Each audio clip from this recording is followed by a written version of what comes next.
మనం ఏదైనా ఒక వస్తువుని పైకి విసిరేస్తే అది కాసేపటికి మళ్ళీ కింద పడుతుంది. కానీ అది ఎందుకు కింద పడుతుంది అని అడిగితే చాలామంది భూమికి ఉండే గ్రావిటేషనల్ ఫోర్స్ వల్ల అని చెప్తారు. ఇన్ఫ్యాక్ట్ పూర్వం 250 సంవత్సరాల పాటు మనం గ్రావిటీ అనేది ఫోర్స్ అని అనుకున్నాం. కానీ దాదాపు ఒక సెంచరీ క్రితం అది తప్పని మనకు తెలిసింది. గ్రావిటీ అనేది స్పేస్ టైంలోని కర్వేచర్ వల్ల వస్తుంది. స్పేస్ టైం అంటే యూనివర్స్ అంతటా వ్యాపించి ఉన్న ఒక ఫ్యాబ్రిక్ లాంటి వస్తువు. ఈ ఫ్యాబ్రిక్ లాంటి వస్తువుకి అంటే స్పేస్ టైంకి టైంతో కలిపి మొత్తం 4 డైమెన్షన్స్ ఉంటాయి. సో గ్రావిటీ అనేది స్పేస్ టైంలో కరువు ఏర్పడడం వల్ల వస్తుందని మనకు తెలిసింది.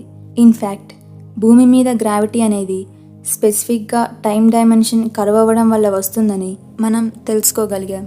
సో ఈ వీడియోలో అసలు టైం కర్వ్ అవ్వడం వల్ల భూమి మీద గ్రావిటీ అనేది ఎలా వస్తుంది అని తెలుసుకుందాం.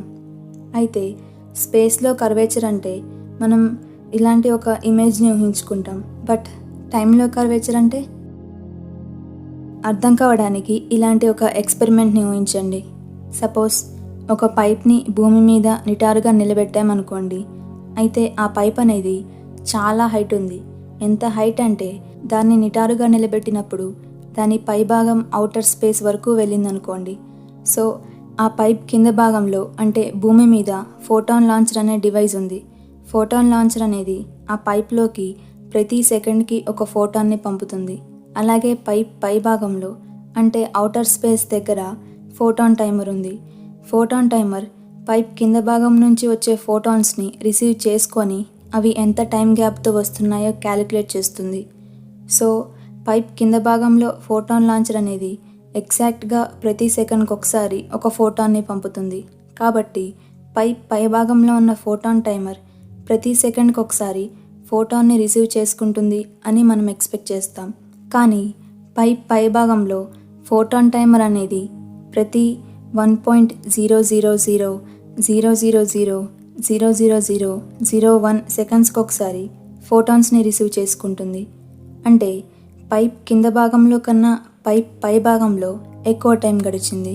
అంటే పైప్ కింద భాగంలో కన్నా పై భాగంలో టైం వేగంగా గడుస్తోంది. ఇలా టైం అనేది వేరువేరు చోట్ల వేరుగా గడవడాన్ని టైం డైలేషన్ అంటారు.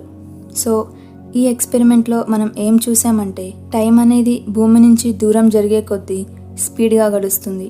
అలా టైం భూమి నుంచి దూరం జరిగే కొద్దీ స్పీడ్గా గడవటానికి కారణం భూమి అనేది టైంని కరువు చేయడం. సో భూమి అనేది టైంని కరువు చేయడం వల్ల ఇక్కడ టైం డైలేషన్ జరుగుతుందని మనం గ్రహించాలి.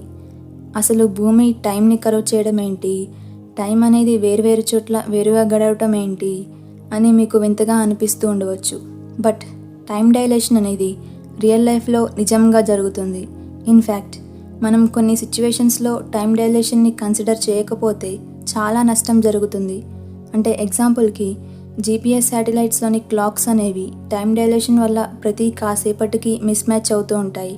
వాటిని ఒకవేళ మళ్ళీ మ్యాచ్ చేయకపోతే ఒక్క రోజులోనే GPS శాటిలైట్స్ ఫెయిల్ అయ్యి 7 మైల్స్ ఎర్రర్ని చూపిస్తాయి. సో ఇక్కడ మనం గుర్తుంచుకోవాల్సిన పాయింట్ ఏంటంటే భూమి నుంచి దూరం జరిగే కొద్దీ టైం అనేది స్పీడ్గా గడుస్తుంది. అండ్ ఇందాక ఈ ఎక్స్పెరిమెంట్లో జరిగిన టైం డైలేషన్ని గ్రావిటేషనల్ టైం డైలేషన్ అంటారు. ఎందుకంటే ఆ టైం డైలేషన్ వల్లనే గ్రావిటీ వస్తుంది కాబట్టి. అది ఎలా అంటే సపోజ్ కాసేపు అసలు గ్రావిటీ అనేది ఉందనే సంగతి మర్చిపోండి.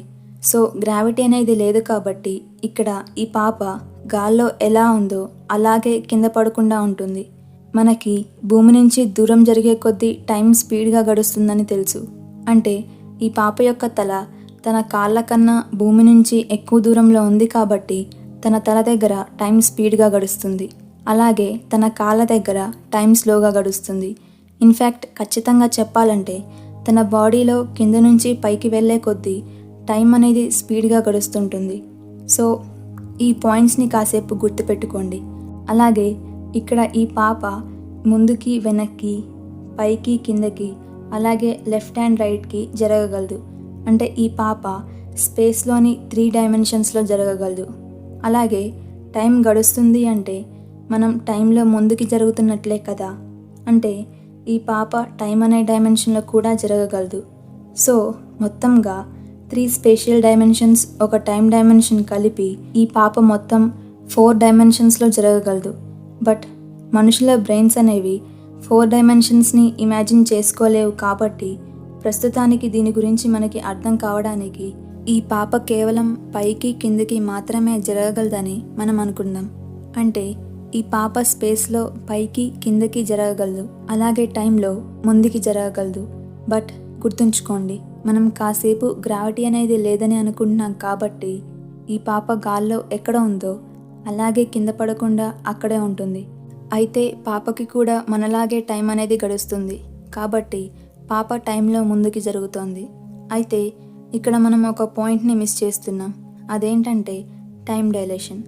అవును, టైం డైలేషన్ ప్రకారం తన బాడీలో కింద నుంచి పైకి వెళ్ళే కొద్దీ టైం అనేది స్పీడ్గా గడుస్తుంటుంది.